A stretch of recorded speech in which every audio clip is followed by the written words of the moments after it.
Hello नमस्कार प्यारे विद्यार्थियों। अपने कक्षा 12 विषय भूगोल जियोग्राफी के अंदर जियोग्राफी का पार्ट जो दूसरा है, दूसरी बुक है, उसका पाठ 8वां अपने कर रहे हैं। उसके कुछ जो महत्वपूर्ण प्रश्न थे वो अपने कर चुके हैं। बाकी के जो बचे हुए प्रश्न हैं वो इस क्लास के अंदर अपने पूरे करते हैं। ब्लूप्रिंट के अनुसार जो माध्यमिक शिक्षा बोर्ड के द्वारा ब्लूप्रिंट जारी किया गया है उसके अनुसार इस पाठ में से टोटल 4 नंबर का प्रश्न एक आएगा। तो उसके अनुसार कुछ लघुत्रात्मक टाइप के जो प्रश्न हैं वो अपने कर रहे हैं। 18 प्रश्न अपने इससे जो पहले की क्लास है उसमें कर चुके हैं। आगे के प्रश्न अपने देखते हैं, जिसके अंदर है कि कच्चा माल उद्योगों के लिए चुंबक का कार्य करता है। अब चुंबक का मतलब होता है अपनी ओर आकर्षित करना, यानी कच्चा जो माल है, कच्चा माल उद्योगों को अपनी ओर आकर्षित करता है। इस पर टिप्पणी लिखनी है। तो जो कच्चा माल होता है, तो कच्चा माल अपने को ध्यान है कि जहाँ पे कच्चे माल की उपलब्धता ज़्यादा होती है वहीं पे उद्योगों को स्थापित किया जाता है। तो इस आधार पे अपने कह सकते हैं कच्चा माल क्या है, चुंबक की तरह कार्य करता है। तो इनमें से जो उद्योग है जिसमें कच्चा माल अधिक लगता है तथा उनका भार अधिक होता है, उनसे संबंधित उद्योगों की स्थापना कच्चे माल के स्रोतों के पास होती है, क्योंकि तैयार माल को बाजार तक पहुंचाने में अपेक्षाकृत कम परिवहन करना पड़ता है। यानी कि जो तैयार हो जाता है माल उसको बाजार तक पहुंचाने में कम परिवहन व्यय करना पड़ता है, लेकिन कच्चे माल को लेके आने में ज़्यादा परिवहन खर्च करना पड़ता है। जैसे लोहा इस्पात है उद्योग, चीनी उद्योग है, सीमेंट उद्योग आदि के लिए कच्चा माल चुंबक के रूप में प्रभावी होता है और ये उद्योग कच्चे माल के स्रोतों की ओर आकर्षित होते हैं। उसके बाद अगला प्रश्न है 20वां कि औद्योगिक नीति की घोषणा 1991 के बारे में बताइए। तो 1991 के अंदर जो औद्योगिक नीति घोषणा की गई है उसका मुख्य जो उद्देश्य है वो तो लाभ को बढ़ाना है। जो भी कमियां रह जाती हैं उद्योगों के अंदर, औद्योगिक नीतियों के अंदर, उनको दूर करना है। उत्पादकता और लाभकारी रोजगार में सपोषित वृद्धि को बनाए रखना है। इसके बाद अंतर्राष्ट्रीय प्रतियोगिता प्राप्त करना है। तो इसके अंदर कुछ मुख्य बातें अपने को ध्यान रखनी है। पहला, औद्योगिक लाइसेंस व्यवस्था का समापन, विदेशी तकनीकी का निःशुल्क प्रवेश, विदेशी निवेश नीति, उसके बाद पूंजी बाजार में अभिगम्यता, खुला व्यापार। तो इस तरीके से कुछ मुख्य बातें जो अपने को इसके अंदर ध्यान में रखनी है। 21 नंबर प्रश्न है वैश्वीकरण का क्या अर्थ है। तो वैश्वीकरण का अर्थ देश की अर्थव्यवस्था को संसार की अर्थव्यवस्था के साथ एकीकृत करना है। देश की अर्थव्यवस्था को संसार की अर्थव्यवस्था के साथ एकीकृत करना है। इस प्रक्रिया के अंतर्गत सामान और पूंजी सहित सेवाएं, श्रम और संसाधन एक देश से दूसरे देश को स्वतंत्रता पूर्वक पहुंचाए जा सकते हैं। उसके बाद 22 नंबर प्रश्न है मुख्य औद्योगिक प्रदेशों के नाम। तो मुंबई आ जाएगा। उसके बाद हुगली प्रदेश है, बेंगलुरु, गुजरात, छोटा नागपुर, विशाखापट्टनम, गुरुग्राम आ जाएगा, दिल्ली मेरठ, और उसके बाद कोल्लम है जो। तो ये कुछ मुख्य औद्योगिक प्रदेश हैं। इनमें से कुछ नाम, 2-4 नाम देके अपने को जो मानचित्र भी पूछ सकता है, भारत के मानचित्र के अंदर निम्न को दर्शाएं। तो इस तरीके से इसमें से मानचित्र भी अपने आ सकता है। आगे देखिए, कौन सा औद्योगिक अवस्थापना का एक कारण नहीं है।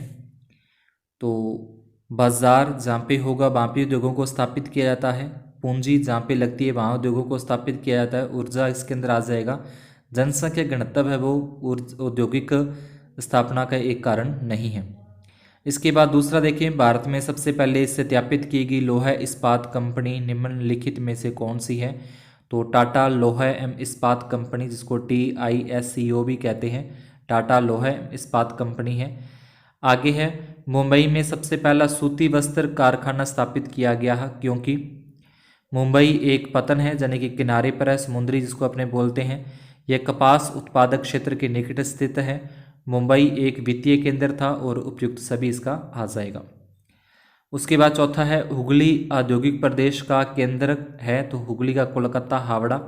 उसके बाद 5वां, निम्न में कौन सा चीनी का दूसरा सबसे बड़ा उत्पादक है। तो उत्तर प्रदेश है वो चीनी का दूसरा सबसे बड़ा उत्पादक है।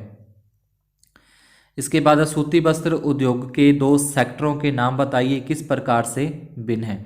तो सूती वस्त्र के 2 सेक्टर अपने को बताने हैं। पहला तो है संगठित सेक्टर है और दूसरा असंगठित सेक्टर है। 2 सेक्टरों के अंदर विभक्त है सूती वस्त्र उद्योग। संगठित सेक्टर में वृहद स्तर पर सूती वस्त्र मिलों में सूती धागा व सूती वस्त्रों का निर्माण आधुनिक मशीनों की सहायता से किया जाता है, जबकि असंगठित या विकेंद्रित सेक्टर में हथकरघों तथा विद्युत करघों से किया जाता है। करघे आप समझते होंगे, जैसे घरों के अंदर एक गड्ढा सा खोद कर उसमें बनाए जाते हैं, जहाँ सीधे 2 टंबे रोप कर उसके माध्यम से जो सूती वस्त्रों को बनाया जाता है। गांवों के अंदर आपने देखा होगा इस तरीके का, तो वो आ जाएंगे असंगठित। और संगठित के अंदर जो आधुनिक मशीनों की सहायता से जो बनाया जाता है सूती वस्त्र का निर्माण होता है, वो संगठित क्षेत्र के अंदर आते हैं। 7वां प्रश्न है, चीनी उद्योग एक मौसमी उद्योग क्यों है। तो इस पर भी अपने को टिप्पणी लिखनी आ सकती है। चीनी उद्योग का सर्वप्रमुख जो कच्चा माल है वो अपने को ध्यान रखना है, गन्ना है। गन्ना वर्ष के एक निश्चित मौसम में उत्पादित किया जाए, जैसे गेहूं का एक निश्चित मौसम होता है, सरसों का एक निश्चित मौसम होता है, कपास का, ठीक है, रुई का एक निश्चित मौसम होता है। तो उसी प्रकार गन्ने का भी क्या एक निश्चित मौसम है कि इस टाइम बोया जाएगा गन्ना और इस टाइम के अंदर इसको काटा जाएगा। तो इस तरीके से फिर क्या होगा, गन्ने का एक निश्चित टाइम होता है, तो इसलिए जो चीनी उद्योग है वो मौसमी उद्योग उसको कहते हैं। गन्ना वर्ष के एक निश्चित मौसम में उत्पादित किया जाता है। गन्ने को एक दिन से अधिक संग्रह करने पर उसमें सुक्रोज की मात्रा समय के साथ साथ कम होती है। जैसे जैसे टाइम गुजरता जाएगा, जैसे 12 घंटे के बाद गन्ने को 12 घंटे या ज़्यादा टाइम हो जाता है कटे को, तो उसमें जो सुक्रोज की उसकी मात्रा है, चीनी की जो मात्रा है वो 8 से 12% है वो कम होती चली जाती है। अतः चीनी मिलों को शीघ्र चीनी उत्पादन का कार्य करना होता है, इसलिए कच्चे माल या गन्ने के मौसमी होने के कारण चीनी उद्योग एक मौसमी उद्योग है। ऐसे नहीं कि जैसे अपनी रुई वगैरह होती है, रुई से जैसे अपने सूती धागे का निर्माण करते थे, रुई को अपने खरीद के रख लिया और जब टाइम मिला, जब भी अपने को फ्री टाइम मिला उससे मशीनों के माध्यम से सूती धागे का निर्माण कर लिया। तो गन्ने के अंदर ऐसा नहीं होता। गन्ना जब उद्योगों के अंदर पहुंच जाता है, जहाँ कट जाता है, गन्ने की कटाई हो जाती है, तो उसी टाइम उससे अपने को चीनी बनानी पड़ती है। इसके बाद है 8वां प्रश्न है, पेट्रो रासायनिक उद्योग के लिए कच्चा माल क्या है। तो पेट्रो रासायनिक उद्योग का कच्चा माल अशोधित पेट्रोल, जिसको खनिज तेल कहते हैं, वो इसका कच्चा माल है। तो इसके कुछ उत्पादों यानी कि क्या कुछ बनता है, प्लास्टिक, पॉलीमर तथा रेशों से निर्मित संक्रियक संश्लेष या कृत्रिम रेशे तथा कृत्रिम रबर इस उद्योग के प्रमुख उत्पादक हैं। 9वां प्रश्न है, भारत में सूचना प्रौद्योगिकी क्रांति के प्रमुख प्रभाव क्या हैं। तो भारत में सूचना प्रौद्योगिकी क्रांति के प्रमुख प्रभाव, भारतीय सॉफ्टवेयर कंपनियों ने बड़ी संख्या में अंतर्राष्ट्रीय गुणवत्ता प्रमाणन प्राप्त कर लिया है। ठीक है, जो औद्योगिक क्रांति है, प्रौद्योगिक क्रांति, सूचना प्रौद्योगिकी क्रांति, उसका प्रभाव क्या देखने को मिल रहा है। तो इसके बाद आ जाएगा दूसरा, सॉफ्टवेयर उद्योग में बड़ी संख्या में नवीन रोजगारों के अवसरों का सृजन हुआ है। 11 नंबर है, भारतीय सॉफ्टवेयर और सेवा सेक्टर द्वारा प्रति वर्ष 780 अरब रुपए मूल्य के उत्पादों का निर्यात किया जाता है। स्वतंत्र और स्वच्छंद उद्योग क्या होते हैं, अपने पीछे की क्लास है उसमें कर चुके हैं। जो उद्योग स्वतंत्र होते हैं, कच्चे मालों पर डिपेंड नहीं होते, अपनी मर्जी से कहीं पे भी वो उद्योगों को स्थापित कर सकते हैं। इसके बाद है 11वां, आप उदारीकरण, निजीकरण और वैश्वीकरण से क्या समझते हैं। नई उद्योग नीति 1991 में इन्होंने भारत के औद्योगिक विकास में किस प्रकार से सहायता की है। तो औद्योगिक विकास नीति का जो घोषणा है वो 1991 में की गई है। इसकी नीति के 3 प्रमुख उद्देश्य हैं। पहला उदारीकरण है, निजीकरण है, वैश्वीकरण है। तो अपने समझते हैं उदारीकरण क्या होता है। तो उदारीकरण से आशय है उद्योगों पर लगे प्रतिबंधों को हटाया जाना या कम किया जाना। ठीक है, जो भी उद्योगों पर प्रतिबंध लगते हैं उसको हटाना, जो उसको कम करना। उसके बाद है निजीकरण। तो निजीकरण हो जाएगा सरकार द्वारा लगाए गए उद्योगों को निजी क्षेत्र में स्थापित किया जाए। जो भी सरकार के द्वारा उद्योगों को लगाया जाए तो उसको निजी क्षेत्र में स्थापित किया जाए। तीसरा है वैश्वीकरण, भारतीय अर्थव्यवस्था को विश्व की अर्थव्यवस्था के साथ एकीकृत करना, समायोजित करना, वो क्या हो जाएगा, वैश्वीकरण हो जाएगा। अब ये किस तरीके से सहायता करते हैं, औद्योगिक नीति के अंदर सहयोगी हैं, उसको अपने देखते हैं। तो उदारीकरण, निजीकरण और वैश्वीकरण भारत की औद्योगिक नीति 1991 के प्रमुख लक्ष्य रहे हैं।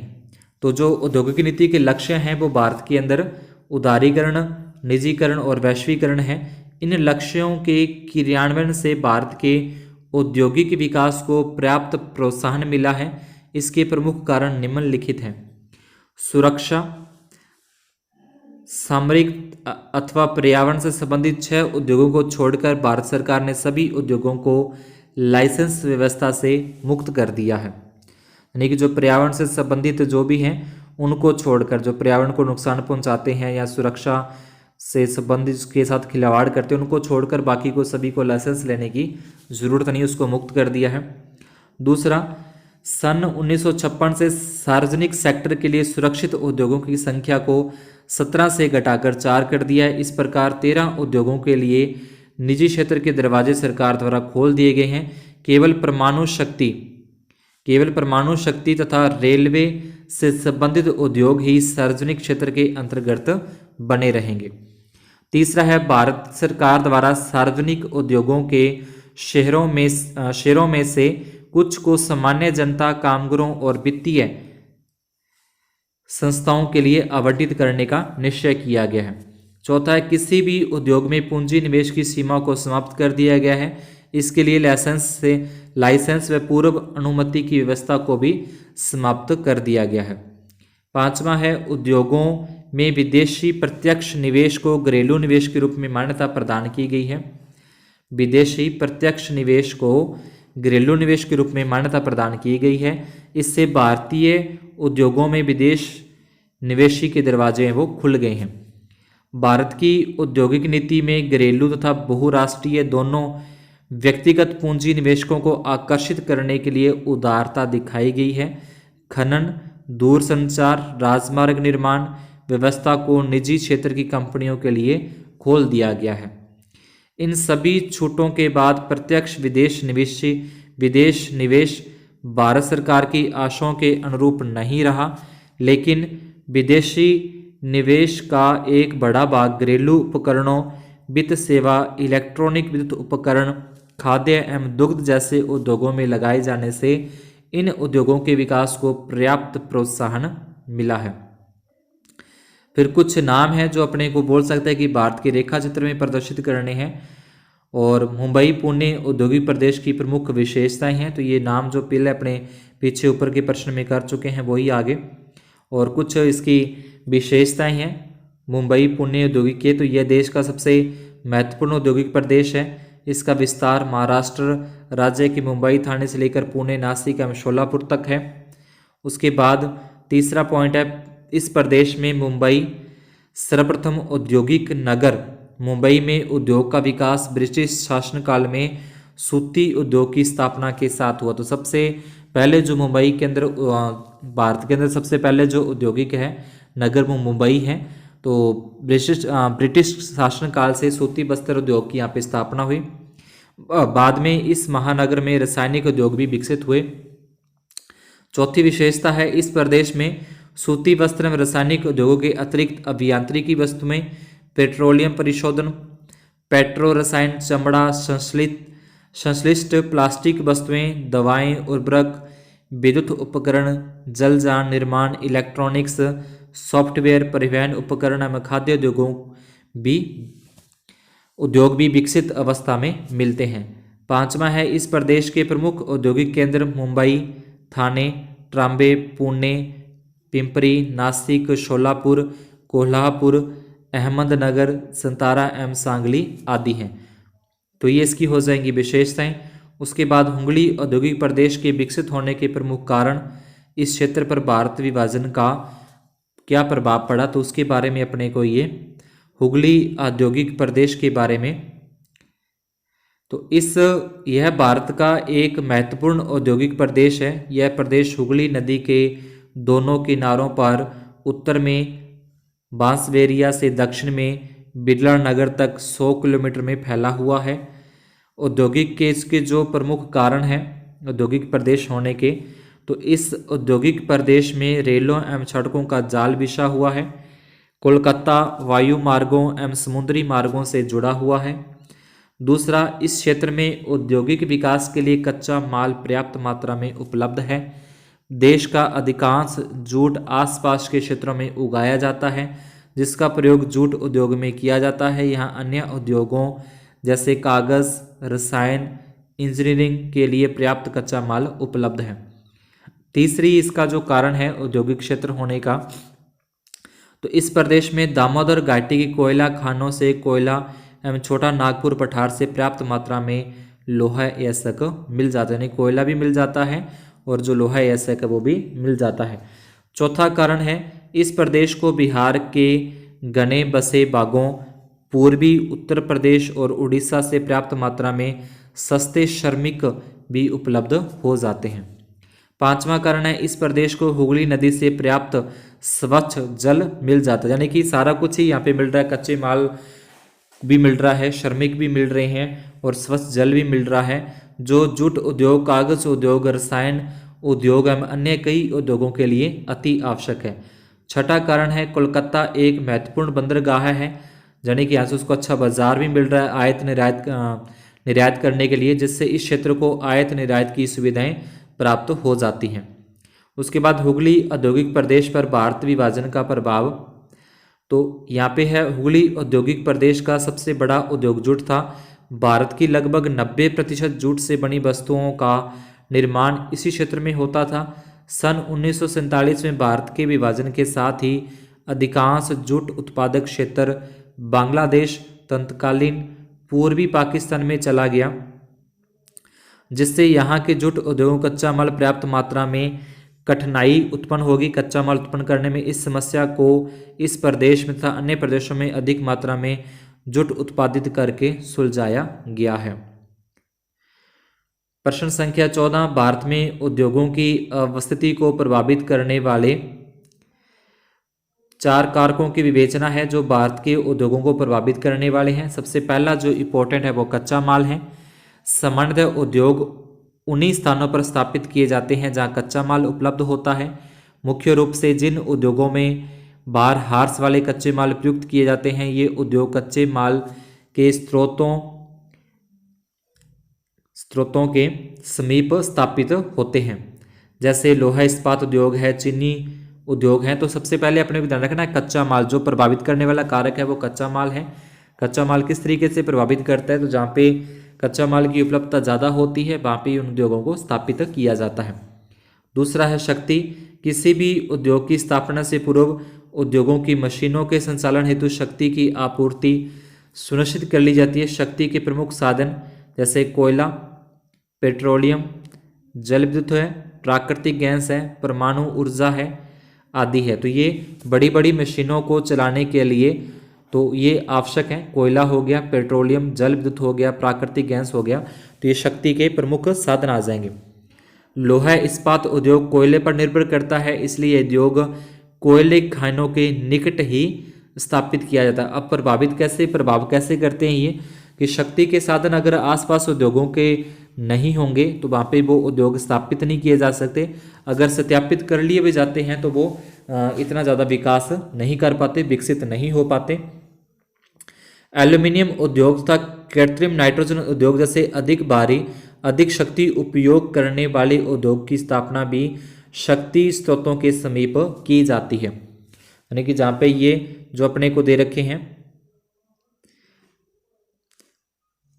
ये ध्यान रखना है कि ये जो शक्ति के जो साधन हैं जहाँ पे ये आसानी से मिल जाते हैं, उन्हीं जगहों पर जो उद्योगों को वो स्थापित किया जाता है। पहला आपने देखा कच्चा माल, जहाँ पे कच्चा माल आसानी से उपलब्ध हो जाएगा तो वहाँ पे उद्योगों को स्थापित किया जाता है। दूसरा, जहाँ पे शक्ति का जो अपने को आसानी से, शक्ति के साधन जो आसानी से उपलब्ध हो जाए, वहाँ पे उद्योगों को स्थापित किया जाता है। इसके बाद तीसरा आता है प्रभावित करने वाला है बाजार।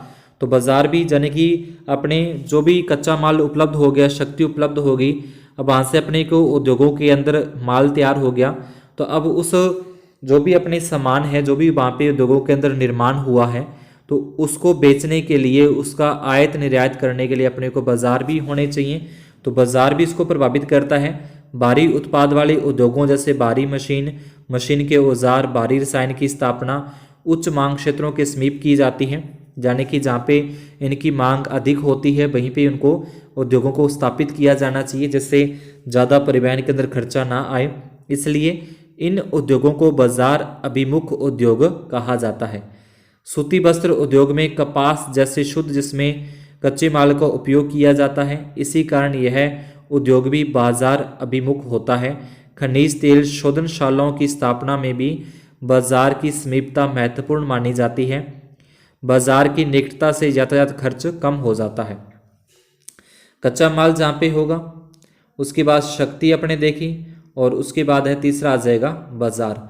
तो ये तीनों किस तरीके से प्रभावित करते हैं कच्चा माल, तो कच्चे माल जहाँ पे होते हैं वहीं पे उद्योगों को स्थापित किया जाता है। शक्ति के साधन जहाँ पे होते हैं वहाँ पे उद्योगों को स्थापित किया जाता है। बाजार जहाँ पे जल्दी से मिल जाता है वहाँ पे। तो इन सभी कंडीशनों को देखते हुए जहाँ पे ये पर्याप्त मात्रा में अपने को मिल जाती है तो वहीं पे उद्योगों को स्थापित किया जाता है। इसके बाद आता है श्रम आता है। तो श्रम यानी कि श्रमिक, जहाँ पे आसानी से श्रमिक अपने को मिल जाते हैं, उसमें उद्योगों में काम करने वाले मिल जाते हैं। तो उद्योगों में श्रम बल की आवश्यकता पड़ती है। सस्ते व तकनीकी रूप से कुशल श्रमिकों की पर्याप्त उपलब्धता उद्योगों की स्थापना के लिए एक महत्वपूर्ण आकर्षण होता है। यद्यपि वर्तमान में आधुनिक युग में स्वचालित मशीनों एवं कंप्यूटर जैसे यंत्रों का प्रचलन बढ़ रहा है, फिर भी औद्योगिक विकास में श्रम का महत्व लगातार बना हुआ है। इसके बाद है औद्योगिक नीति। तो औद्योगिक नीति, तो उद्योगों की अपस्थिति में औद्योगिक नीति का भी योगदान है। भारत जैसे देश में संतुलित प्रादेशिक विकास के लिए उद्योगों की अपस्थिति के चयन का निर्णय अंतिम रूप से सरकारी नीतियों व जनता की मांग पर निर्भर करता है। भिलाई और राउरकेला में लोहा